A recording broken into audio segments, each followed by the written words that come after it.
Welcome to GST 101, Introduction to Geospatial Technology. This is Lecture 0, where we'll introduce you to the concepts of FOSS and FOSS4G. So what is open source software? The term refers to how the software is licensed. Open source software is licensed so that everyone can use, copy, study, and change the software in any way, and the source code is available. Users are encouraged to voluntarily improve the design and functionality of the software. With proprietary software, the term also refers to how the software is licensed.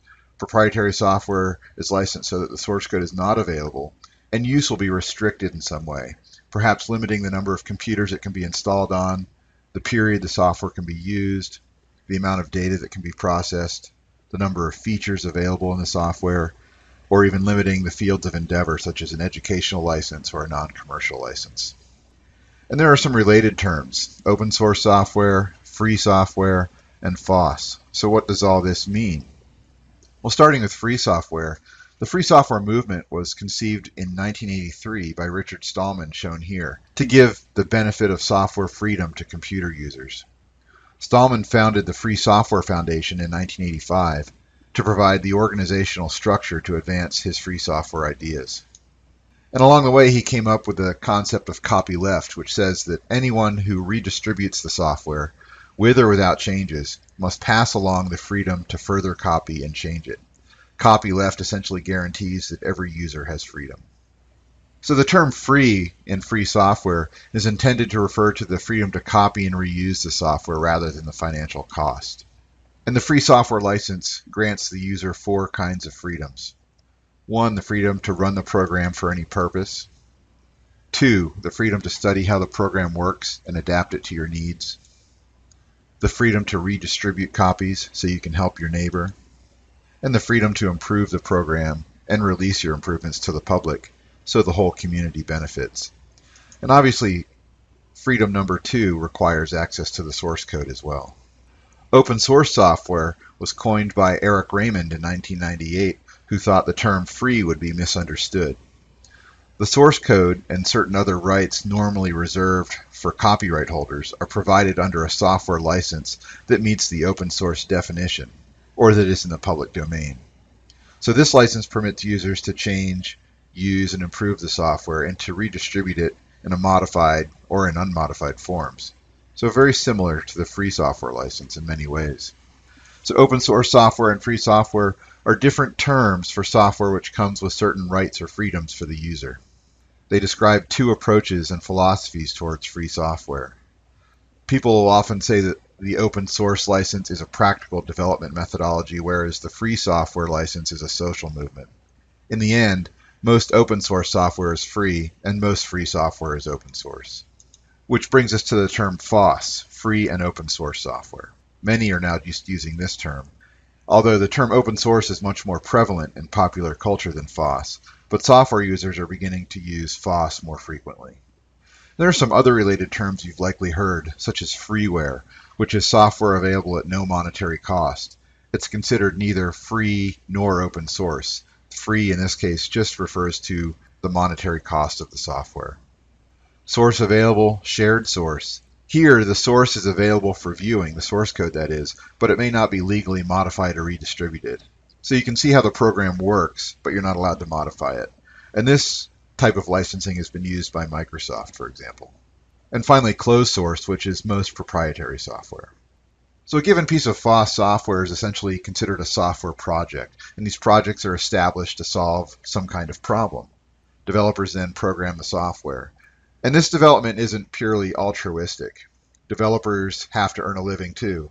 So they can do this by selling services provided with the software, which is often the case, being paid by a third party to develop the software, being paid by crowdfunding, training others in the use of the software, or even selling repackaged software with support agreements. FOSS projects themselves have a governance structure. Sometimes a small project will be led by one individual, which would be a centralized model. More often than not, they're led by a steering committee, which is essentially a democracy. And the steering committee may include individuals who could be developers or end users, companies or organizations. So although one of the most direct ways you can contribute to an open source project is to be a core developer, there are many other ways to contribute to a FOSS project, such as testing features and reporting bugs, writing user manuals, and creating training materials. So FOSS versus proprietary. Is one better than the other? And obviously the answer here is no. FOSS software must be evaluated in the same ways as proprietary software. The most important question is, will it meet my needs? To most of us, the availability of source code isn't the most important factor. However, the freedom to use the software is often very attractive, and the lack of licensing fees may also be important. So here's a chart that shows some examples of FOSS versus proprietary software, starting with operating systems, where on the proprietary side, you have Windows and Mac, and on the FOSS side, Linux.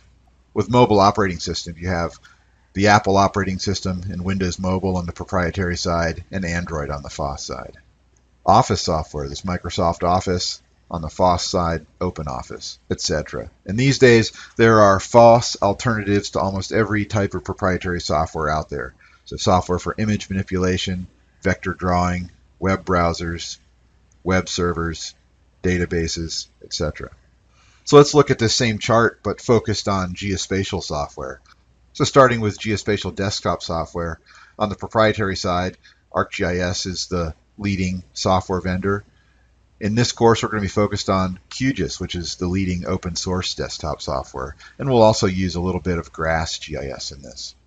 And then there are open source alternatives for doing field GIS data collection, remote sensing, web mapping, and spatial databases. And we'll touch on some of these spatial databases in this course as well. Let's talk about FOSS4G. This is an acronym that stands for Free and Open Source Software for Geospatial. So why use open source for GIS? Well, first of all, it's free to try, and GIS is essentially a tool, so why not have a full toolbox? You can certainly increase your marketability by learning a new skill set, eliminate licensing fees, and QGIS will run on multiple operating systems, which is attractive. For example, it will run on Apple. Next, I want to cover the Open Source Geospatial Foundation, also known as OSGeo. This is a nonprofit formed in 2006, and the goal is to support and build the best open source geospatial tools. It provides financial, organizational, and legal support to the broader free and open source geospatial community. It also serves as an independent legal entity to which community members can contribute code, funding, and other resources, and it maintains these contributions for the public benefit. So we're going to talk now about QGIS, which is an OSGeo project, meaning that it has been incubated underneath the OSGeo umbrella. And to be included as an OSGeo project, a FOSS4G project has to meet certain requirements in terms of its documentation, the website, and interoperability with other softwares. So QGIS is a viewer for common geospatial formats. It's an editor for geospatial data, and it has many analysis capabilities too. It's available for Windows, Mac, Linux, and even Android, although the Android installer is in alpha right now and is not easily installed, but it will eventually be available for Android most likely with an easy installer available in the Play Store. It has an easy, intuitive interface. It has an active development community, very rapid development. At the moment, a version is coming out every 4 months with a long-term release happening once a year.